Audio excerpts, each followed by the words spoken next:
Yo, what's going on, everyone? It's Logan from Calling Our Shop, back with some more college football picks on this Week 5 slate. We got a wonderful slate in front of us. Let's win some money as always. Put down the remotes, and I'm giving you my best bets, spread bets, as well as an over-under, and also an underdog money line pick in there. Yeah, last week was atrocious. Terrible underdog pick on my part, but we're going to get after it this week, as always. Also, I want to give a big shout out to you guys in the community. We are closing in on 10,000 subs, and if you guys have been here for the long haul, maybe you were with me all baseball season, you know how far we've come. It's amazing that we're so close to 10,000 subs. So if you're watching this video and you aren't subscribed, go ahead and mash that subscribe button. We've got all sorts of content coming your way. We got the podcast. Austin's cranking out the NFL videos. This is just a great channel to be, and we can't do it without you guys. Also, lastly, a big shout out to our COS All-Stars. All these people on the screen are current COS All-Stars. I shouted you out all throughout baseball season, and you guys deserve some love, as always. You guys are the fuel that keeps Austin and I going and doing these picks videos. So if you're interested in joining, you get access to cool emojis, as well as I'll shout you out in the next video as well. Either click the join button next to the channel name or first link in the description below if you're interested in joining that. It's part of the coolest club on YouTube. So without further ado, let's do a quick recap of last week. We finally made back some units, right? We needed that. Absolutely. 3-1 collectively, but on the season, still down a few units. We'll make that up. I have no doubt about that. And where are we starting this week? Oregon versus Stanford. I'm taking Oregon spread -7.5, -110 odds in this one. Look, I'm riding the Ducks in this one, and if this is too good to be true, I don't really care. Their offense is just so much more talented than Stanford. There's a huge talent gap, and I'm going to go ahead and ride that talent gap. CJ Verdell. Feed him the ball, right? Only 11 carries in the last 2 games. That's unacceptable. He's too talented. He's going to get the ball a lot. And Anthony Brown at quarterback has been playing really well for Oregon, right? 0 interceptions this year with 7 touchdowns. So this is a pretty good offense. 23rd in scoring offense. This is what Oregon does. There's no secret about it. Oregon can just flat out outscore Stanford. That's what I am banking on here. So do they have to play perfect on defense? Absolutely not. But they're not terrible on defense. For as much as a bad rep that Oregon gets, they're still 43rd in scoring defense. Not terrible. Now, what is kind of terrible, Stanford's defense, not great at all, right? They're averaging 401 total yards on the year and 27.5 points per game. Do you think that's going to get worse after playing Oregon? You betcha. Oregon will light them up, and their scoring defense is 88th in the nation. Oregon's offense will flat out have their way against Stanford, and they don't have to play perfectly on defense as well. They have to stop Tanner McKee. He's been playing well for Stanford, but Oregon should flat out outscore Stanford in this one. That's why I do like the Ducks -7.5. That's the first bet we're locking in. And moving on to our next pick, Florida versus Kentucky. I'm taking the under 55.5 total points in this one, -110 odds. Look, I got the Gator shirt on, and I got the Gator flag in the back. I'm not touching the outcome of this game. I don't want to try to spread read this game, but the under is a very enticing bet for me, considering what both these teams want to do. They do want to both run the ball, and their defenses have been pretty okay throughout the year, right? Kentucky's defense has actually been better than Florida's. Florida has given up some points at times, some yards at times. It's very frustrating sometimes as a Florida fan. Fire Todd Grantham. That's what everyone's shouting there. He's their defensive coordinator. But Florida's offense is the reason I'm picking this one. Now you're going to say, why are you picking them because of offense? Well, Florida's offense, they're 3rd in rushing yards. They want to run the ball. There's no secret about it with Emory Jones. This is a run-first offense. This is a potential true clock offense as well. Florida's okay with winning the time of possession, as well as Kentucky, right? Kentucky also 33rd in rushing yards this year. So you've got some top half of the league rushing teams that definitely want to run the ball and are okay winning the battle in the trenches. And these two defenses, Kentucky's defense 27th in passing yards allowed, 21st in rushing yards allowed. There's lots of evidence here that makes me feel pretty good about the under in this one. Florida's still a top 50 defense, despite playing Alabama, a team like that. They looked okay versus Alabama, and that's encouraging. They played well versus Tennessee, only held Tennessee to 14 points. I'm walking the under in this one. I think there will be lots of field goals in this one, more field goals than over bettors would want, right? To cash an over of 55.5, you got to have some touchdowns mixed in there, which I expect some touchdowns, but also some field goals. And I'm going to go ahead and lock in the under 55.5 total points in that one. Now moving on to our next pick, Syracuse versus FSU. And this one stinks, guys. I'm sorry. I'm taking FSU spread -4.5, -115 odds. Now, when I say stinks, I don't mean the pick itself. Okay, maybe, but sometimes when I open the college football lines and I'm just looking at what sticks out to me. Well, this one stuck out to me because you got a winless Florida State team against a Syracuse team that's coming off, a pretty decent win versus Liberty. But guys, this line is just what we like to call a trap line, right? People that are betting Syracuse might get trapped into this one. Fade Florida State. Florida State has not shown a lot of evidence to make them warrant being a favorite in this one. 102nd in scoring offense, 95th in passing yards. So here they are favored, right? What's going on here, right? What's going on? Syracuse, they barely squeaked by Liberty. It was not an impressive one bit. I watched that game, heartbroken for Liberty.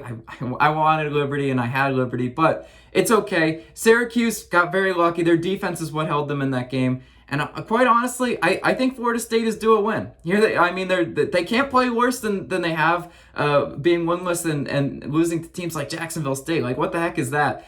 Florida State, even though they are rivals to my Gators, I still think they're due a win. Syracuse, historically, not great at FSU either. 0-5 straight up the last 5 road games at Florida State. Here Syracuse is playing on the road. Syracuse isn't a great road team either. Florida State is playing for pride, right? They absolutely have to go out and win this one. And that's why I am walking in Florida State. A lot of line reading is going into this one. If I'm trying to make myself feel better about Florida State's performance so far this year, it's not going to happen. I just have to simply read the line in this one, and I'm walking in Florida State. Prepared to feel like a dummy if they don't hit, but I'm walking in and nonetheless. And moving on to our next pick, another line reading pick kind of to me, Arizona State versus UCLA. I'm taking Arizona State plus 3.5 on the road, -115 odds.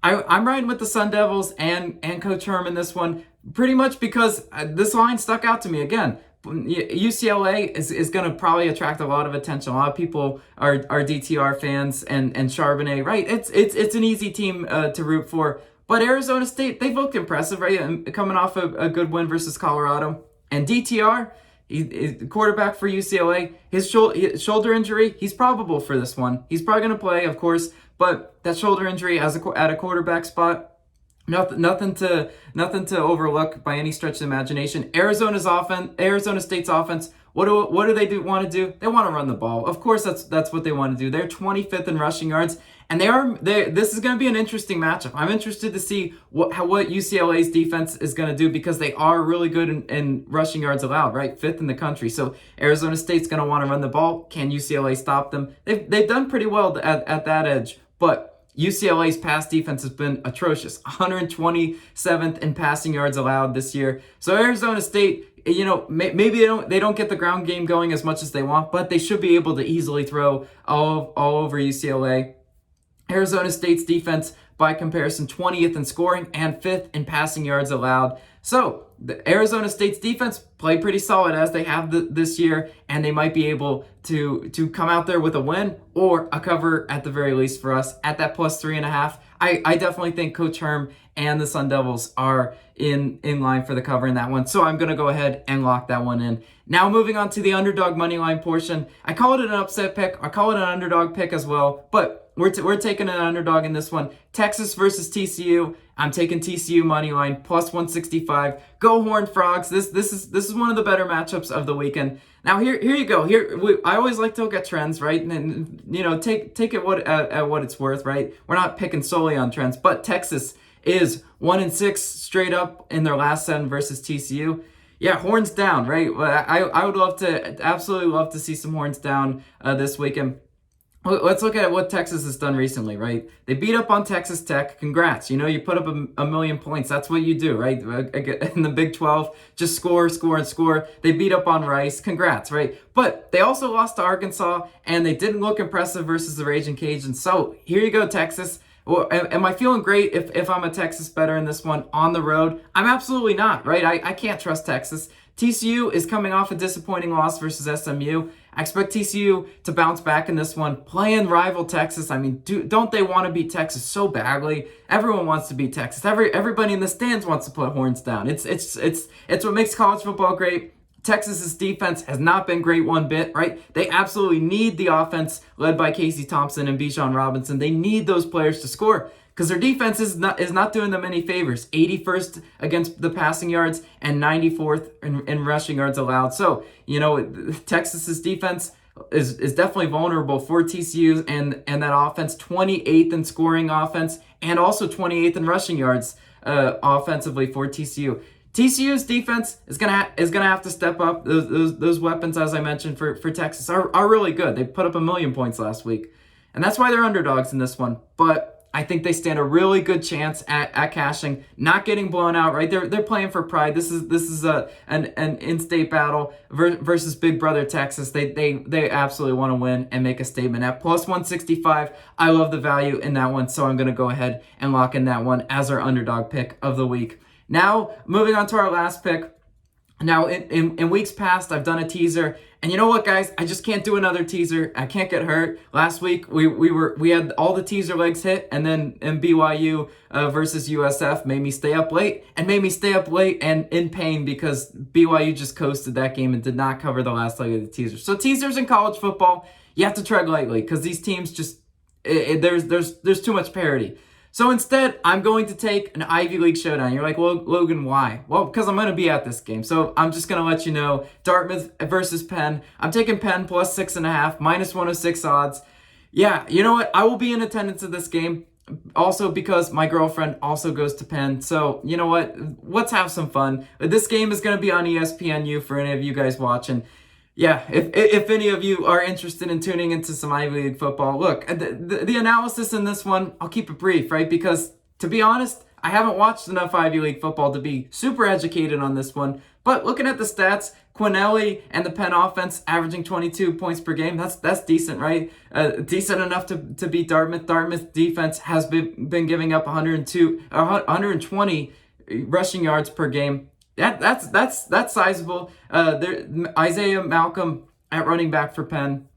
I'm not going to act like I'm a Penn expert on this one bit. I stick to SEC football. I stick to the Power 5 conferences. But I'm going to be in attendance in this one, and I'm going to be rooting on the Quakers at plus 6.5. You're giving me near a touchdown on this one, and I will go ahead and take it. And what's more fun than watching your bet in person? I don't think a lot of things are. I'll be rooting on Penn at Franklin Field, a little small Ivy League stadium. So look for me on TV. You will absolutely see me on ESPNU in that game. Thank you guys so much. You guys are the absolute best community. As always, I want to know your favorite plays of the day down below. So drop your favorite plays in the comments. I love to hear what you guys are playing. And also go check out Austin's video in preparation for Sunday's slate. We've got a great weekend of football ahead. Go check out his best NFL bets plays. This has been Logan. I'll catch you guys in the next video. See ya.